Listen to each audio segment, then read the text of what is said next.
Candace Owens is back. I mean, she never went anywhere. She's just back on this channel, and by on this channel, I don't mean she's joining us to talk about what we usually talk about, but she is back as the topic of a show on this channel.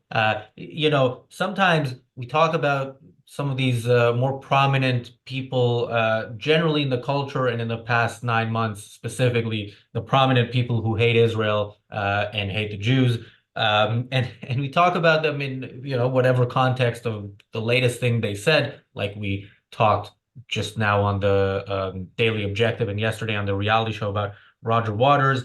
In Candace Owens's case, uh, it's much more of a commitment to being anti-reason that it's like a proud commitment. The Roger Waters said at some point in his thing that we talked about something about human rights. I care about human rights.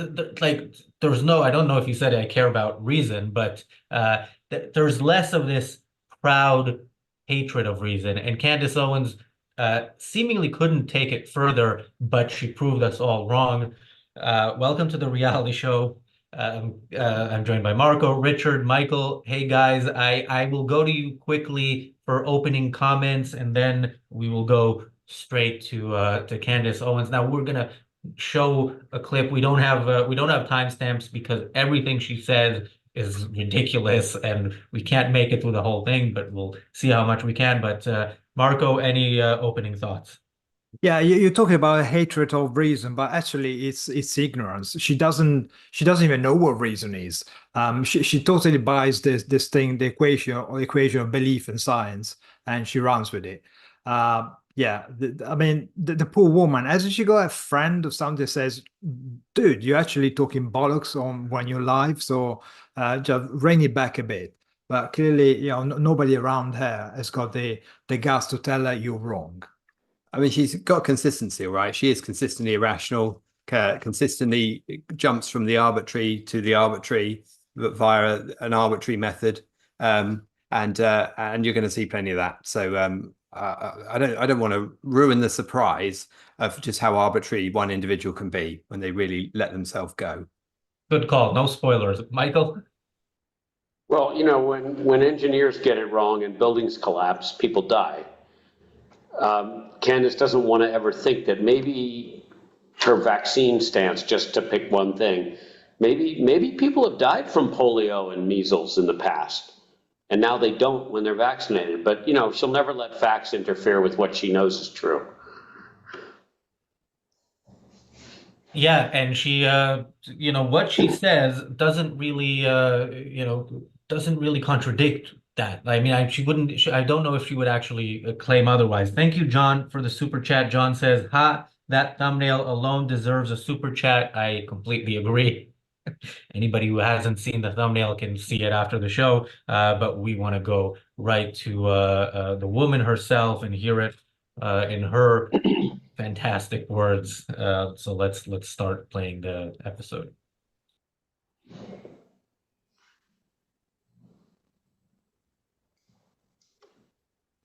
Daniel, I can't hear it, and I don't think others can either.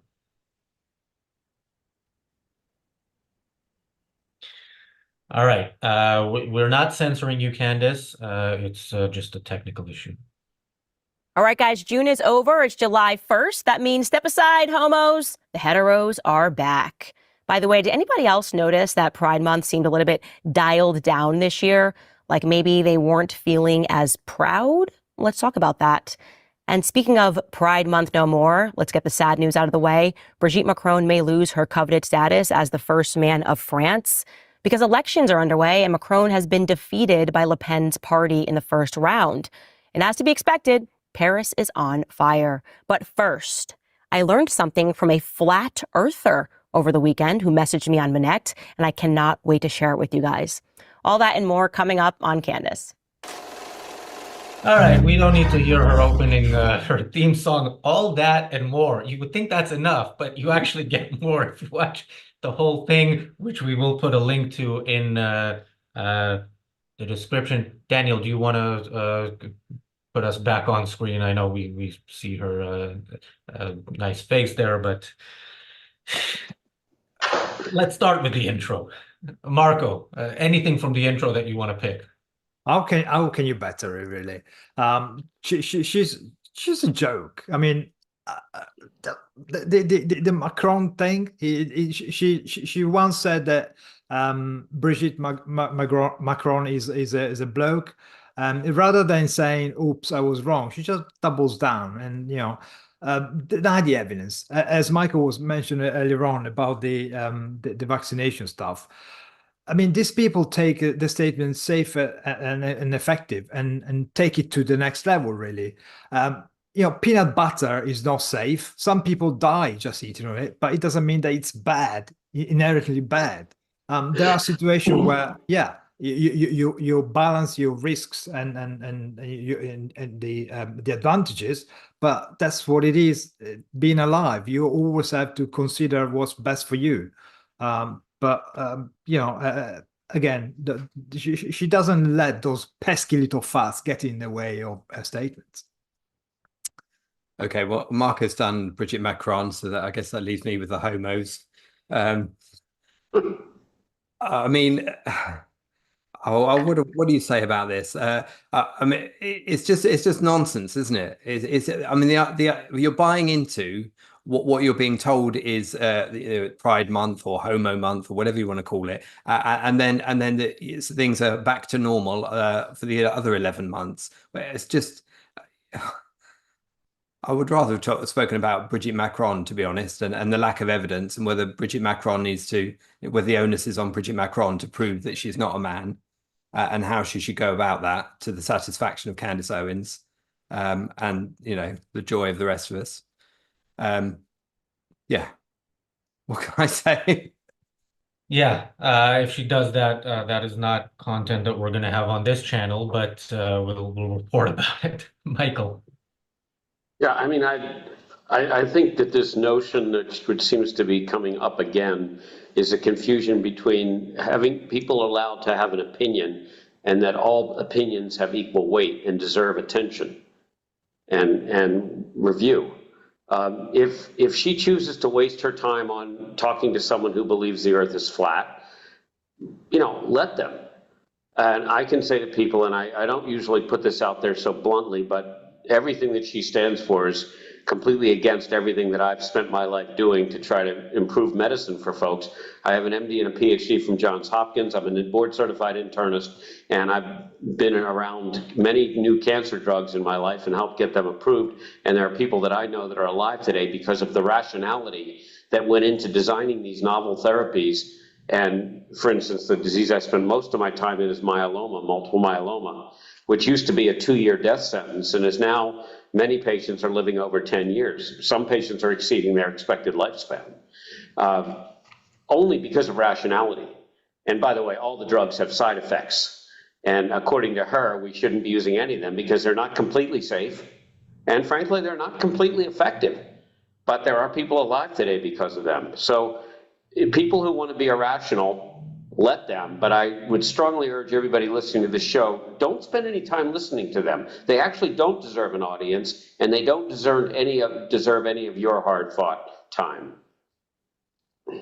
I agree with you, even though she is getting a lot of our time, because again, the reason we're listening to Candace is not because of the content of her ideas. It's because that she is so prominent with those ideas. And again, like we've been happy to see some growth on this channel, but even with our growth, we're nowhere near that level. And somebody like that is being listened to and taken seriously, and that is an issue that should concern us all a lot more than the fact that one person has those views. Razi, just for clarity, I totally agree, and we do have to address it because people are spending a lot of time wasting it listening to her, where they could be actually learning facts like the world is not flat, and facts like medicines all have side effects and you can choose whether to take them or not, as was alluded to by Marco and Richard. Are you sure the world is not flat? Because she's not on one side or the other. She didn't. No, we'll get to that at some point. She didn't say the earth is flat. She just didn't say it's round either. So Thank you, Ari, for the super chat. Yeah, opinions that matter a lot are opinions that are backed by super chats. That's some of my favorite opinions out there. Ari says, Candace's conversion to Islam should be imminent. Many Christians, though theologically wrong, are literate, but a majority of Muslims worldwide are not. So we know where she's more at home. Well, I mean, she read the messages from the flat earther, so she is literate. Just you can be literate and an idiot at the same time. Thank you, Jonathan, for the super chat. Jonathan says Candace doesn't have an original thought in her brain. Yeah, I don't want to think about what happens when she does. Thank you, Jonathan, for another super chat. Jonathan says, "For Christ is King," refrain says it all. Mystic grifter. Thank you, Christopher, for the super chat. Christopher says, "Take my money, just make it stop." Well, we appreciate the money, but we can't make it stop because she is mainstream. And don't worry, there's mostly us on this show, more of us than there is of her. So if that helps. Thank you, Jonathan, for another super chat. Jonathan says she was anti-Trump back in 2015, then discovered she could find an audience as a right-winger. She was always just a pretty face, not smart. Yeah, I agree. She's not a smart person. That's the thing. There are unfortunately intelligent people on the wrong side of everything, but she is not one of them. And thank you, Megan, for the super chat. Megan says science loses nothing with Owens's abdication. I agree. I don't think much will change over this, but let's listen to her a bit more anyway and see what she has to say. Can you guys imagine being married to me? I mean, my poor husband, he rolls over, he's like, "What are you reading?" And I feel like a regular wife says something, I don't know, maybe a love series, Nora Roberts, sweeping her away. Me, on the other hand, he rolled over, he asked me, and I said, "Oh, I'm reading a flat earth theory." And it dawned into an entire conversation. He's like, why are you reading a flat earth theory? And I'm like, because somebody messaged me on Manect about it and they included some links and I'm just reading them. I don't know. I'm just an interested person. No matter what, if there's a bunch of people that believe something, I now want to know what it is that they believe. And of course, he pushed me on this and he was talking about the earth curvature and science. And I said to him, listen, I'm not a flat earther. I'm not a round earther. Actually, what I am is I am somebody who has left the cult of science. I have left. Let's pause here. Yeah, the rest is also very interesting, no doubt. But okay, I'll go last. Marco. It's honestly, she represents exactly the kind of confusion there is out there at the moment between belief and knowledge. Belief is not knowledge. Belief is accepting something because somebody else said it and running with it. Somebody tells you God exists, so you start reading the Bible, making up stories, thinking that what you see is a ghost telling you to give your children to the next hobo and this kind of crazy stuff. Knowledge is the recognition of reality, is understanding in your mind what reality is, how it works, and you build a series of experience based on things that exist. And then you create a wider and wider and wider knowledge, which refers to a wider context of reality. So if you think about a unicorn, it feels the same in your head. It's the same kind of mental experience as thinking of a tree. However, you can then make a whole series of supposition about what a unicorn does, eats, and what a tree eats. But then you can go out there in reality and study what a tree eats, how does it feed itself, and the unicorn, well, suddenly you realize the unicorn doesn't exist. So everything you're being conceptualizing by unicorns, it's all that it is, just an idea, a concept. It's not knowledge, it's a belief based on nothing in reality. And that's what these people seem to assume, that if I believe something, that it's credible. But that's exactly why knowledge is based on evidence. That's why science as as a discipline based on facts it's got nothing to do with belief. Belief is not based on reality. It's not based on fact. It's based on your feelings, based on arbitrary statement, which again, unless you prove that there is a reason to believe a statement, the arbitrary statement is just a mental conception, an exercise that doesn't have any value in reality, like the unicorn. But these people don't realize that there is a separation between what you think, what you can conceptualize in your head, and what actually you can find in reality. And that's fundamentally the problem. Their feelings, they assume is something that give them knowledge of reality. But good luck to you if you feel like you can cross the road and you don't look, because the next truck will suddenly show you what reality is. Yeah, and when she talks about I'm not a flat earther, I'm not a round earther, as if she's leaving all options on the table, everything's equally possible. She doesn't want to make a judgment. She doesn't want to criticize one camp or the other or pick one. So I mean, if you're going to take every theory that comes your way, however arbitrary, and entertain it, you're never going to leave the house, for one thing, because you're going to be studying endless evidence arbitrarily posited before you. So you've got to integrate it with your existing knowledge for a start. You've got to know where to spend your time analyzing the evidence to start with, not to treat everything as requiring endless analysis. I mean, the word that I would like Candace to know is epistemology. One word, 6 syllables. Maybe it's too many for her, I don't know. And the point is, I mean, I can use this as an example. It's got 6 syllables. It's how you acquire and validate knowledge. Now, it's not got 6 syllables because I said so. I can't claim it's got 8 or 4, and anyone can count it on their fingers and choose to validate that fact for themselves. So that's the key to validating knowledge and to dropping the arbitrary. And that's why in any ordinary situation, you would just dismiss this as utter nonsense, and you'd continue a conversation with just about anyone else on just about any subject, no matter how banal, rather than entertain this arbitrary stream of consciousness. Michael, you're a part of the cult of science, right? I am very much, completely. I have two things, because I think she's also mixing in some other stuff, which she gets to when she talks about her friend with the IUD, who had side effects from the IUD, intrauterine device, which is one form of contraception, which is effective, not 100%. It's more effective than condoms.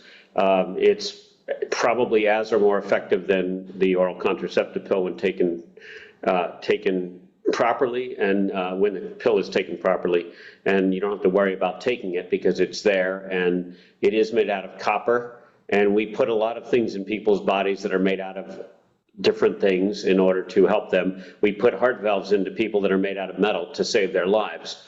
Certainly, if you need a heart valve and you don't want to get a metal heart valve and you can't get a pig valve, you're welcome to die, or you can take the metal and have it in your body. But she doesn't want anybody to put metal in their body, because that's obviously, any idiot knows that you shouldn't put metal in your body. And that doesn't even get into the whole prosthetic hips and knee joints and shoulder joints and so on and so forth. I mean, it just goes on and on. But what she's doing is sort of fact by anecdote. And it's also known as the numerator effect. I know one person who disagrees with the cult of science. Therefore, the entire cult of science is wrong. This is when I had a patient who used to smoke and told me that they have an aunt who's 105 years old and has smoked all her life. Therefore, smoking is okay for you. And it's great, because the numerator in that case is 1, and the denominator in that case is a lot, but this patient didn't want to look at the denominator. They didn't care that this is 0.5% of the people who smoke who live to over 90. It's often done, and people love to do it, because they found the one thing that completely disproves everything that we've all been told. And she uses the same idiocy with vaccines. The data there are incontrovertible. The vast majority of the improvement that modern medicine has made on people's lifespans across the entire world is due to vaccines. There's not a single other modality that we have that has changed human lifespan more and improved it more than vaccinations. Full stop, end of story, facts. If you choose not to vaccinate, then you should stay in your house and not infect anybody else. It does have an impact on the rest of society. We get that when we have measles breakouts and other embarrassing things that happen because of anti-vaxxers. And then we have a kid with brain damage from measles, and then everybody's a bit shocked that maybe vaccines actually do prevent these sorts of things. So there's two things going on here. There's a complete disregard for reason and fact, and there's this love of anecdote. And by the way, and I won't go on much, but I will say that there's a lot of history now being taught in our public schools in America by anecdote. You know, we found the one person who was really mistreated during history, and it's therefore all the white people mistreated them, and therefore it's all their fault kind of anecdotes, instead of some of the good things that were done. You could also pick Abraham Lincoln and say the guy passed the Emancipation Proclamation, which freed the slaves, and then fought a civil war over it. But we don't talk about that anecdote. We talk about other awful anecdotes. You can't do science, you can't do medicine, you cannot do history, you can't do engineering, math, or pretty much everything that has contributed to our modern society, including all the technology that she's using to espouse her baloney. None of that will work by feeling. None of it works by feeling. It all works through science, facts, engineering, and so on. A point I wanted to make about her intro, you know, up until a few months ago, I would start these shows with, welcome to the reality show. The date is blah, blah, blah. I'm joined by Marco, Richard, Michael. How are you guys doing? It was basically a very long intro that I at some point thought, you know what, maybe I'm losing most of the audience by the time we get to the point. And I now start the shows differently. So I'm sympathetic to wanting to put, some interesting stuff at the intro. But yeah, the, step aside homos, Macron's wife is a man, all that stuff. There's on the one hand, there's the whole approach of, I'm going to be as controversial as possible, not because the culture is in the wrong place and being right is controversial, but just I'm going to find what is going to be controversial and state it that way so that, it resonates with some people.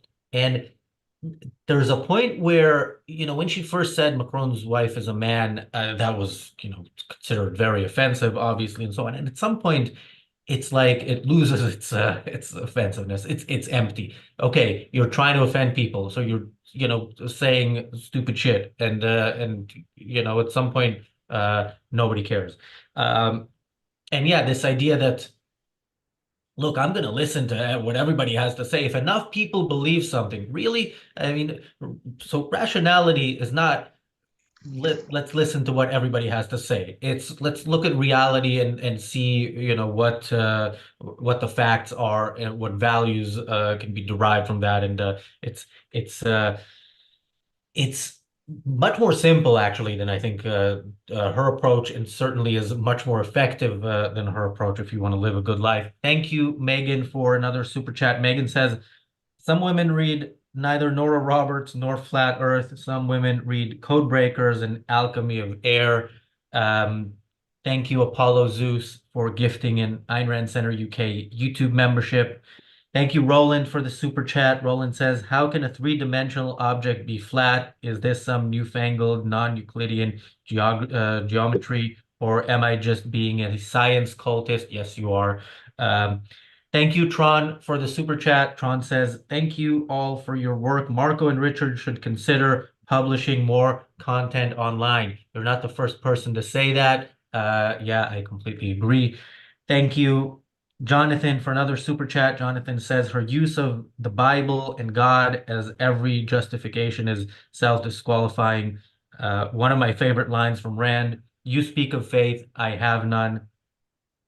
Thank you, Ari, for the super chat. Ari says, just because communists have corrupted institutions and scientific ethics, the earth must be flat.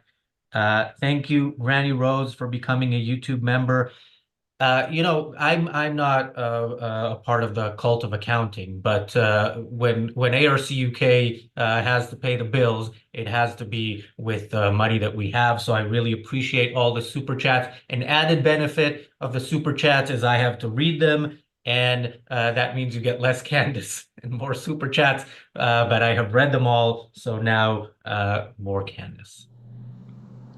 A good church of science.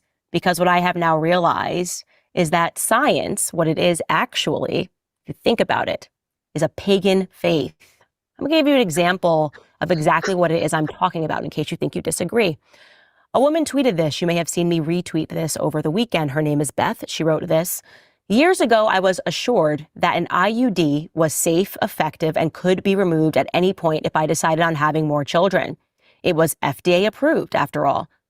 Ovarian cysts, surgery, infections, a week in the hospital, and infertility. That was what they meant by safe and effective. And this really hit home for me, and I felt tremendously compassionate for her because I'm obviously of the baby-making age, and so many of my friends are similarly going through fertility issues and similarly realizing that the birth control that they have been given has contributed to that in some way. People that have pelvic inflammatory disease because of the IUD device being in them for decades. And for those of you that are not aware of what that is, it's literally a copper device that is inserted into a woman to make it so that she does not become pregnant. It's birth control, and yes, it is marketed as both safe and effective. All the best stuff, by the way, is marketed as safe and effective.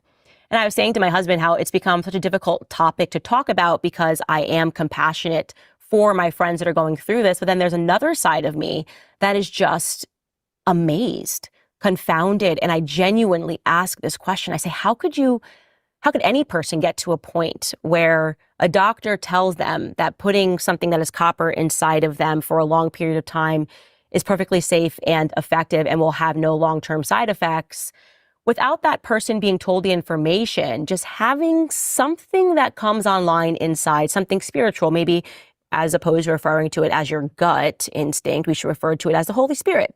If someone takes you and goes, no, that actually makes no sense. All right. We can pause for a little bit. I'm gonna change the order here because Michael, you're a doctor. Why should anybody listen to you over the Holy Spirit? So, to be blunt, and probably people listening to this won't be terribly surprised. My view on adults listening to me or not, they come to me for advice. I give them my best advice. I give them fact-based information. All of it's referenceable. You can all look it up. And then they're adults. They get to choose to follow it or not. What I say is backed up by observation, by science, by hypothesis testing, and all the stuff that Marco and Richard so nicely spoke about. But if they want to choose not to follow it, they're perfectly okay to do that. Now, the vaccine issue is separate, and we'll get into that later, because it does affect everyone around, because these are communicable diseases. But in general, if a person wants to do stupid stuff, like continue to smoke, or drink too much, or become extremely obese without doing anything about it, that's their risk. And I don't really take it too badly. I mean, my colleagues and I, especially when I was younger, had many discussions about this, and don't I feel bad? And I said, no, I don't feel bad. I say I want to spend time with patients who actually want to help themselves, and not with people who come to me for advice, waste my time, I give them advice, and then they go off and don't follow it. And that's perfectly their prerogative, but you do it at your own risk. And the data have shown that not following things that good doctors tell you is generally led to poorer outcomes. One other point that I liked how she slipped in there was that her friend had been told by a doctor that it was not safe and effective, perfectly safe and effective. I'm pretty sure that getting up in the morning is not perfectly safe. As Richard said, there is a chance when you cross the street, the truck is going to run you over. And living, we used to say the biggest risk for death was being alive, because 100% of people who are alive died. And I know that's facetious, but it's actually true. And when you think about it, you're running risks every day, and you have to balance those. I think her positions are frightening. to be completely cynical about it. The good news is that people that follow her position are going to die sooner than people that use reason, and we won't have to put up with them for as long, to be completely cynical. And I truly mean that, because adults should be allowed to make their own stupid decisions when they want to, and we shouldn't try to interfere. Well, maybe they'll die sooner, but her videos will live online forever. And Yes, and they'll next- probably reproduce before they die, which is another problem. But yeah. Marco. Yeah, the problem with Candace and people like her is that they are unwillingly little soldiers in a war with knowledge and reality, actually. They don't realize what they're doing, but the fact that she calls science as a pagan, what is it, a pagan Faith. cult, whatever she said, that betrays the fact that she sees religion as a valid thing. Now, first of all, why are these religious people so afraid to die? Aren't you happy to go and join the big spirit in the sky if you really believe in it? But this fact that you believe that there is something out there which is not proven, and then you integrate it into your normal life, effectively create a massive hole in your general conceptual knowledge. You're effectively building a house with little bits of wood that gonna collapse and bring down the whole house with it, because you're integrating stuff that doesn't has nothing to do with reality. And so what you're thinking, what the way you perceive your experiences is actually based on a paper thin veil of what you call knowledge. But it's not knowledge, it's stuff based on what you feel and what you like to believe. This kind of attitude, this kind of not realizing that when you talk about religion, you're not talking about knowledge, you're talking about something which is not real. So you cannot blame science, which is focusing on reality, for not taking into account the made up stuff that you like to think. And as Michael said, you're perfectly free to be as irrational as you like, but then don't whinge about the fact that the truck hits you. Don't whinge about the fact that things don't go according to your wishes, because your wishes do not create what reality is. And it's a religion that is the subtext here, isn't it? The religious way she approaches knowledge, and the religious beliefs that she holds. Because really what she's using this for is a rather phony argument for arguing against birth control and in favor of abstinence or giving birth to an entire football team. One of the two, which is your only two options if you're giving up on birth control. And what she's doing is using the bad outcome of some particular medical procedure as proof. Now, all that proves is that in that particular case is that it needs passing out, and obviously whatever happened to this poor woman, or whatever happens in any decision that doesn't turn out correctly, is to work out where the errors are, whether they were medical, what they were, whether it was something we don't know about a particular part of the body or particular technique that's been developed or whatever, or whether it's a freak occurrence. Well, each of the things we need to understand better. It doesn't mean that the whole thing should be flushed down the toilet and never engaged in again, because otherwise we would still be living in caves now, and the first person who invented fire would have had to put it out. Yeah, just to clarify on the medical side, so every medical product, including the IUD, comes with a large amount of paperwork. Whenever you get a pill, you get the package insert. You can read it. It tells you all about the side effects. It is true, if you read most package inserts, you wouldn't want to use almost anything. Because when you give a drug to 1 million people and 1,000 of them have a side effect, which is a darn good ratio, right? That's 0.1%. You're still going to get 1,000 side effects that they have to list. But all this stuff is actually already written. You don't need to have a gut feel or a God feel or a religious, coming to find out that. You can look it up and you can see that in a minority of cases, a small minority, bad things happen. And it is unfortunately a risk. We don't have anything that's perfect.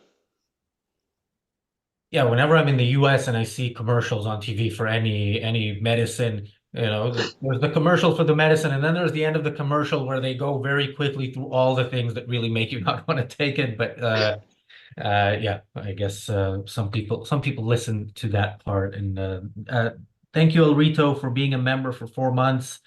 El Rito says, I have nothing to add. I just want her to stop. The further you go from science, reality, the worse the society until it collapses by its own stupidity. And thank you, PC, for the super chat. PC says she's an anti-Semite, no time for her. Yeah, I don't know if we're actually going to get, the episode is titled Candace Owens Hates Science and Jews. I don't know if we're going to get to the Jews part. I'm not even sure this was in here or in another clip that we might not show, but she does hate Jews. There, I said it. It's now part of the episode. Let's go to the next, the rest of the show. So it takes you and goes, yeah, no, that actually makes no sense. I have suffered from this condition of not trusting authorities when they say something to me that is so obviously stupid my entire life. And I contribute that maybe to coming from the school of hard knocks. Genuinely, I think that I'm grateful. I am grateful for having gone through the school of hard knocks, because you are required to have an element of common sense in order to survive. And when I look at people and they hold on to, but the doctor said this, but the expert said this, and I see how extreme the things that they will do. They were masking 2-year-olds because doctors said, no, this person, if they breathe, it's going to be a bad thing. Well, I realize that that's a faith. That is a faith, and it is not a science. And regarding a common sense, to that exact same effect, my husband showed me a clip of Andrew Tate, and he was similarly discussing COVID. He was also one of the voices that was telling people, hey, maybe don't just trust the experts on this one, before it was cool to say it. I think it was maybe just me and the Tate brothers. He's the second most Googled man in the entire world. I know a lot of people feel that they don't understand why he has the platform that he has, but I found this clip to be extremely interesting. Take a listen. One of my habits now is ignoring all data. It's great. I love when people come to me and say, actually, we've got the data to prove what? You little What are you going to prove to me? I can prove to you that the ice caps are melting. There's ice in my water right now. I'm going to leave the water unattended until the ice melts. Will the water overflow out of the cup? No. Why are all the richest, most important people in the world who are pushing this scam buying beachfront homes? Oh, but the data says. The data's from the Matrix, and you are the Matrix, and the Matrix is still alive. Anyone who actually analyzes data nowadays proves they're a dumbass. Have you seen that graph thing, that meme where you have the most stupid people and the most intelligent people do the same thing? Then you have the midwit. All right. I saw this, and I think we can skip to the rest for the next part. There's a couple of things there. So one thing with the experts, there are cases where people are brought on, and this channel we talk a lot about, well, mostly about the conflict, and then we see experts brought on. We see people from the UN brought on as experts, and we're supposed to listen to them. So the fact that somebody is presented as an expert does not therefore mean that what they're saying is right. But Candace Owens also has her experts, like Andrew Tate. Yeah. So you do choose the experts you wanna listen to. Michael, your thoughts about that last clip? Yeah, look, I think people like that fall into one of two categories, or both. And one is that they're envious of people that are successful, or they're just lazy. Because I don't think he's really that stupid. And it's a lot easier to just make smart aleck comments like that and say that people who actually take the time to analyze data and think about things. And we're not talking about the movie stars who jumped on the climate change wagon, who really haven't analyzed anything deeply and just decided that was something that would get them more popularity. We're talking about people that actually go in and analyze data and think about stuff and try to make the world a better place across everything we do in the world. And the only way to make things better is to analyze data and to make hypotheses on how to change the situation so that the next set of data get better. But that takes a lot of work, and it's not very interesting, and nobody wants to talk about it. And we sure don't need movies about nerds that are slaving away analyzing data. It's much more entertaining to be dressed like an idiot or undressed like an idiot with a fancy car in back of you, making fun of all those nerdy people, just like he did when he was little, and all the nerds in school who are doing better. That's the lazy part. The envious part is that people that do great new things tend to do well, and they tend to make money. And businessmen that take risks and make bets and invest in new technologies that work and improve our lives tend to make money. And that's hard, and it's risky.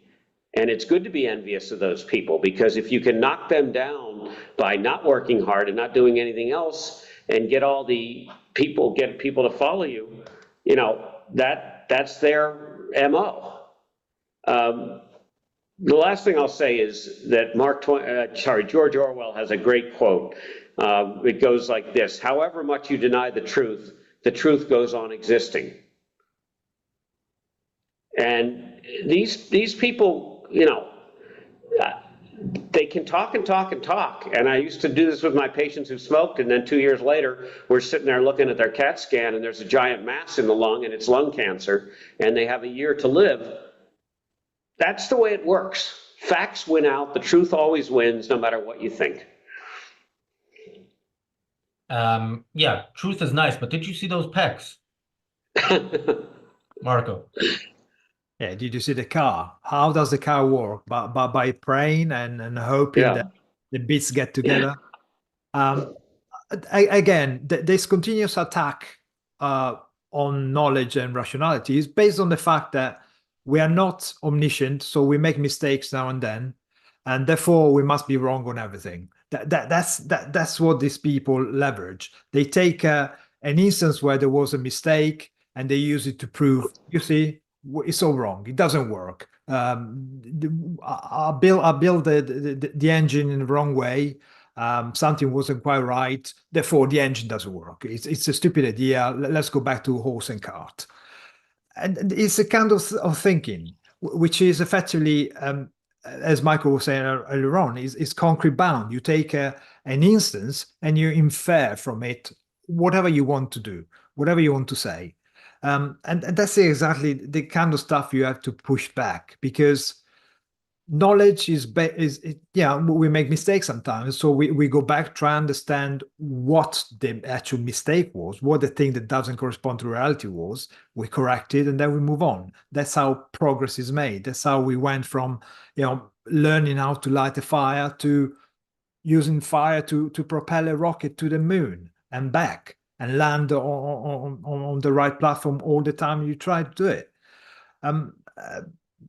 The fact that in the past there were data used in the wrong way for political reasons, or just to prove some political point, just because you can take the data that you like and just manipulate in a way to present the argument you want to present, it doesn't mean that the data are wrong. It's just the way you present it is wrong. The fact that there is the science is used as an excuse to hide behind political lockdowns and stuff like that, and the forcing vaccine mandate, it's not part of the science, it's politics. It's got nothing to do with the effectiveness of a vaccine, because ultimately you choose to take it or not.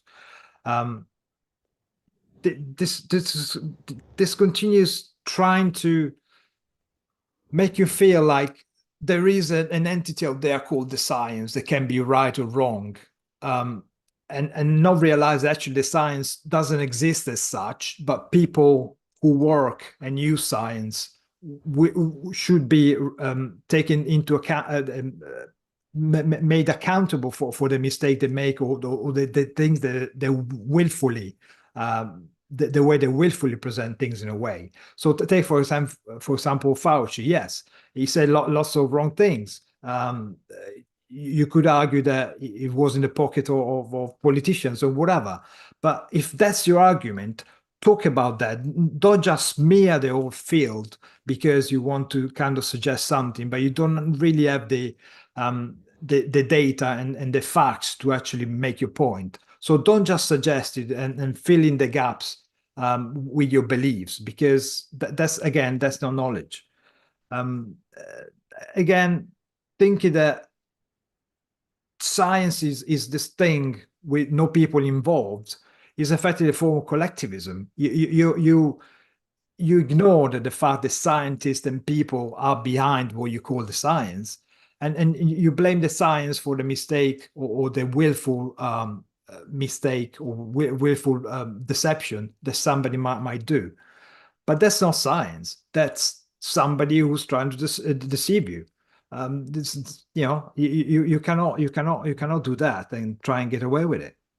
And just to pick up on what Marcus said earlier, I mean, to take the car behind him, for example, I'm not very good on my cars, but Lamborghini, Maserati, whatever it is, but the data behind it was necessary to make it the car that it is. The aerodynamic data test that would have been done on it, the braking test that would have been done on it, all of those things would have been used to refine it to the ultimate performance machine that it is, for which you're sitting in front of it in order to borrow the unearned prestige of the result of using that data, which you are now mocking. So it's a full image of contradiction there on the screen. And then look at the comment from Candace. He's the second most Googled man in the entire world. So the measure of truth is how many followers you've got. Blimey. Well, that sadly puts us down the list, and everything we're saying clearly must be complete nonsense until we manage to multiply our followers by several million. I mean, that is simply stupid. If one man can be right and many wrong, depending on how close what they're saying is to reality, because that is the ultimate test of truth. Well, I mean, I often encourage people on this show to like it, to comment, to subscribe, to share, so more people get to watch it. But yeah, now we actually have a good reason to do so. When we are the second most Googled, we will convince Candace Owens. And yeah, I'm not sure I want her on my team. But anyway, thank you, Jonathan, for the super chat. Thank you, Tron, for the super chat. Tron says, last time I checked, all medicine and procedures provide for disclosure of possible side effects and informed consent. Thank you, Ari Wasserman. I'm going to say your full name considering what the comment is. Ari says, the Jews are getting bored. You better start talking about them. Well, don't you know that the science is controlled by Jews? We're just talking about it the whole show, and we're going to talk about it some more after this next clip. Honestly, that is so relatable to me. I can't even explain it. I just know things because I've been around, because there are so many scenarios that I find myself in where I'm unable to articulate the point. I'm unable to articulate the natural reaction that I have when somebody tries to sell me garbage. I can't articulate it when somebody explains to me, well, the moon landings definitely happened because this, and the firmament, and they could get, and I'm just like, no, I don't know. Instinctually, it just doesn't register to me. It just feels like that is a lie. And I've realized that I've been thinking deeply about this pagan cult that we exist in. It is backed by a false science deity. That is what it is. It is the science. Oh, this is the new God. And it is incredible to see the ways in which people worship this deity, right? Climate change. Unbelievable. People skipping school, people crying, convinced these students that the world's going to be over in 10 years, despite all of the evidence that this lobby has lied to them repeatedly over decades. They still believe it because it's not a science, it's a faith. Vaccines. I was legitimately raised to believe that my children would die unless I offered to the God of science their bodies. So they could just get jabs on jabs. What is it, like 74 jabs now that children have to get from the time they're born until they graduate high school? And then I decided I wasn't going to do any of that. And I have the healthiest kids in the entire world, 3 of them. So yeah, I did not sacrifice my children to that deity. I still get called names for it, and I don't care. Abortion. Yep, I remember that one. I remember when the science god, the science deity, told me in school that it was a clump of cells. The science was in, it's a clump of cells. So for the first 12 weeks, it doesn't count. And by the way, you should sacrifice your offspring, just like the Aztecs did for rain. You should sacrifice your offspring so that it rains money in your life. Think about your future. Think about how much more money you will have if you don't have a child. And people do it for their careers. And then when my husband and I were in that conversation and he started speaking to me about, the earth curvature and all of that stuff, what I offered back to him, not because I believe in flat earth, but just because I disbelieve the notion that science is ever settled. I said to him, I can imagine 60 years from now where there will be a couple sitting in bed and there will be someone explaining to them how the science proves that transgenderism is real. Because it's happening right now. That is another pillar of the pagan faith that has been established. And now you have corporations requiring people to say happy Pride on the way out in June because they understand that psychology is a part of the game, and they will make up the science. They will find the science so that you learn in school how educated you are when you hold these specific positions. And don't even get me started on history. Don't even get me started on history. Lie upon lie upon lie. All right, maybe we won't get her started on history because she gave us quite a lot there. I mean, it's interesting the way people like to mix things that are generally widely considered ridiculous, like the flat Earth idea, with things that they want others to consider ridiculous. Like transgenderism, and it's really weird that she takes that position, considering she's not saying that flat Earth is ridiculous. So anyway, Michael. I liked how she switched from flat Earth and then she said, I can imagine a couple in 60 years, and we all thought we were going to hear that in 60 years the couple was going to be discussing that the Earth really is flat, but it completely switched. And by the way, this bait and switch and this magical, it's like magician stuff, turning, you come out of there and you kind of, if you're not following it, you're not thinking, and maybe you had a couple drinks before you were talking to her, you could actually start to go down a path and think, well, it actually was somewhat rational. But it's completely ridiculous. Now, most of the stuff she starts with a foundation, which is absurd. And you can't, there's just no way, at least I've never found a way after being alive 61 years almost of dealing with people like this. You just can't convince people that are sitting there speaking using technology, which is at the forefront of our modern society, that was derived by all the things that she condemns. As we've said, forget about the car. We're talking about the video screen, the internet that makes this possible, the lenses, the integrated circuits, the silicon, the whole bit, everything, all of that done by those people that study data, those nerdy people, those engineers, and figured out how to print silicone boards and so on. And she uses all of that to shoot down all of it. And one of the things I always believe about adults is that the worst thing you can be when you're an adult is a hypocrite, which is self-contradictory. People that are self-contradictory have no self-esteem because they have no self. I think, Razi, you might have said something to that effect, or Mark or Richard on one of these shows. You cannot hold contradictory views. And that includes using the best technology we all have available to us and use it to condemn the technology that exists in our society.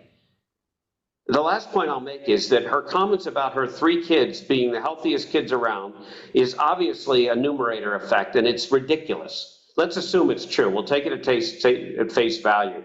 If she were at a high school, if their kids were at a high school that had a meningoencephalitis outbreak, and they should have gotten the meningococcal vaccine, and they didn't, they would have gotten meningococcus, and they would likely have either died or gone into a coma, and probably not come out of the coma, at least not for a few decades. And that's a fact. That's a medical fact. That's why we vaccinate people emergently when they've been exposed to meningococcus. That's just one vaccine. We're not talking about polio and measles. It is a disgrace in our society today that we don't require that our kids to attend either public or private schools aren't vaccinated. It's a disgrace. But I'm sure they make sure there's no peanut allergies and no peanuts allowed in the school, because that is a problem. But allowing measles to break out or polio, that's okay. These kinds of ideas are dangerous not only to her kids, but to all of us, because her kids could perpetuate a pandemic or epidemic. But as far as she's concerned, she has no credibility because she doesn't believe in the things that she uses. So the fact is she does actually believe in them, and she's just lying. By the way, she said her 3 kids are the healthiest kids in the world, not around, Yes. in the world, which is Well, a when you don't look at the statement. data, it's good. It's good. You don't need to defend that, Yeah, by faith. Margot. Yeah, I mean, she's just something else. She just denied that we landed on the moon. I mean, that was in 1969, so it's not like something new. You haven't got any data or any way to find out whether it's true or not. But the ultimate truth is that she feels it's a lie. I mean, how can you even debate with somebody like that? She feels it's a lie, or therefore it's a lie. End of discussion. She feels it. But also the fact that she then a couple of times she mentioned that, oh, this is not science, it's faith. Well, then somewhere in a brain, in a locked away room in a brain, she realizes that science and faith are two separate things, two things that don't go together. And then she keeps coming up with this cult of science. But she's clearly talking about something specific, which she doesn't name because probably she doesn't want to be cancelled by YouTube or something. But if you want to talk about that, talk about that. Don't smear the whole field of knowledge, human knowledge, just because you haven't got the guts to talk about what you want to talk about, or just because you want to sound like you know things that nobody else knows, just because you feel like you want to be the next messiah that gives you the revelation. Just don't be so manipulative. And that's why people don't believe in October the 7th, because, it could be wrong, or I don't like that because I believe the Palestinians are good people. So it can't possibly happen. And this kind of mentality, this kind of way to approach knowledge is so prevalent nowadays that even obvious things like the atrocity of October the 7th, the Holocaust, all this kind of stuff is tucked away and considered like a make-believe, like a god or like any other made-up stuff, and assume that you can do that because I don't believe it, therefore it's not true. Yeah, I mean, she disbelieves that the notion that the science has ever settled. Well, lots of us hate that phrase because it applies to the climate, and we know that needs picking out. But of course, she does believe that things are settled based on belief herself. She believes that the existence of God is a settled subject because of a magic book. So she's contradicting herself there, and this is the problem with her: is all her premises are ill-defined based on other premises and mixed together. It's like she put all her premises in a blender together and comes out with a load of gloop and then serves it up as if it's proof of an argument. And clearly it isn't. And this arbitrary comparison which she uses to jump from one thing to another just exposes that, because then she loses what is the essential of item A. By the time she's got to item B, she's pretending the essential is there, or trying to trick you into thinking it's there when it isn't. So all of her techniques are pretty see-through if you've got any ability to follow logic or to see how knowledge is structured, how it's built up, what it's built up from, and how it's integrated with other knowledge. Then it doesn't stand the time of day, to be honest. Thank you, Loresetto, for the super chat. Loresetto says, thanks, team. Keep fighting the good fight. Candace and Tate feed off of anti-intellectualism. Yes, they definitely do. Thank you, Ari, for another super chat. Ari says, Andrew Tate, the second most Googled man on earth, converted to Islam. Therefore, Islam is the truth. That's logically consistent, so it doesn't work. Thank you, PC, for the super chat. PC says, followers on YouTube is meaningless. Well, I mean, it's meaningless in terms of it doesn't mean what you're saying is more true or more likely to be true if you have more followers. But yeah, some of us wouldn't mind if we had more subscribers on YouTube. Thank you, Ari, for another super chat. Ari says, the Jews created everything in her iPhone and the camera's shooting her. Therefore, the Jews are listening to her. Better go off the grid. Yeah, we didn't get to some of that, but look, unlike Candace, I go by the data. And unlike Candace and Andrew Tate, I'm running a for-profit company here. The data speaks very loudly. The number of super chats we got today means from now on, every show is about Candace Owens. But actually, that's not really the case because we after this, after 2 shows about what's his face, Roger Waters, and a show about Candace Owens. Tomorrow we need to talk about something positive. So both shows tomorrow will be about British politics, the UK elections that are taking place right now, and Labour's landslide victory, we assume, because we already scheduled titles and thumbnails based on Labour's victory. So if not, it just creates extra work for us. Yeah. Anyway, this was this was fun in a way. And thanks. I don't know. Any final comments? Anybody? Well, only if we're going to do Candace Owens today, then do you want our resignation? Because we quit. We will look from time to time. We will talk about her, but yeah, sometimes these people give us give us content and pretty much write the shows for us. But no, tomorrow we know what we're talking about. Michael, where can people find more from you? Michael Kaufman on LinkedIn, 2 Fs on Kaufman. Marco Richard? Best place to see our work is on the Briefly Objective, sister channel to this. You can see below for shorter content and a link to it, where you'll see edited versions from this video with added imagery to make the point super sharp for your feeds.